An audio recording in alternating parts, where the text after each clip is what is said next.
Hi folks, today we're going to look at momentum with respect to a drone, a very small, cool little drone, which I'll just turn on. And we're going to look at the physics of it, the momentum, how it manages to hover. Let's see if it works first. Are we ready? There we can see, flies lovely, our little drone, and it responds to your hand wave. Oops.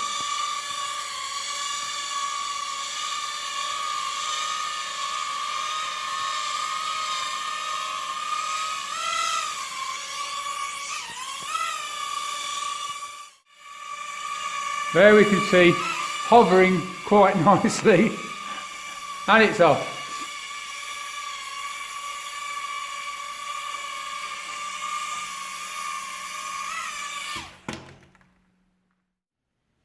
Well, that was fun, wasn't it? Flying that around the lab.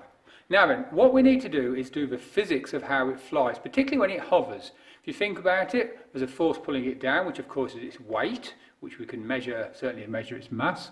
And there is the airflow, the propellers are pushing downwards, which creates an equal and opposite force. And to do some calculations and measure these, we need to first of all work out what the mass of the drone is, measure the diameter of the rotors, and then we can do some calculations. So let's take some measurements. So first of all, we'll put the drone on the scales and we'll record its mass. That's 29.0 grams. Obviously, of course, we need to have that in kilograms. 29.0. Now, if you look carefully, you can see the small rotors inside there. And if you look, you can see there's 1, 2, 3, 4 small rotors. And we need to know the diameter of those, or the length, if you want, from one side to another. And fortunately, we have a spare, which I have put here in our vernier. Here's one I prepared earlier, in the old way of saying things. So here we can measure the actual length of the small rotor. As you can see, here it is in the jaws, our vernier caliper, and there is the reading of the vernier caliper, which hopefully you can remember how to read. Now, although this has a resolution of 0.02 millimeters, for a small piece of plastic, we certainly don't need it to that level of accuracy. So I think we could say just under 3.7 centimeters, 37 millimeters.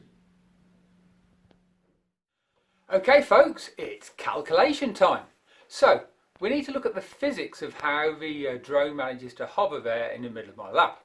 So think about it. The drone is sitting in midair or flying in midair, and pulling it downwards we have the weight, the force of gravity pulling it down is its weight.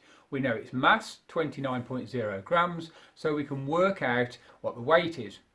Now, to counter that force, there must be an equal and opposite force upwards, and that is supplied by the rate of change of momentum of the air being forced down through the rotors.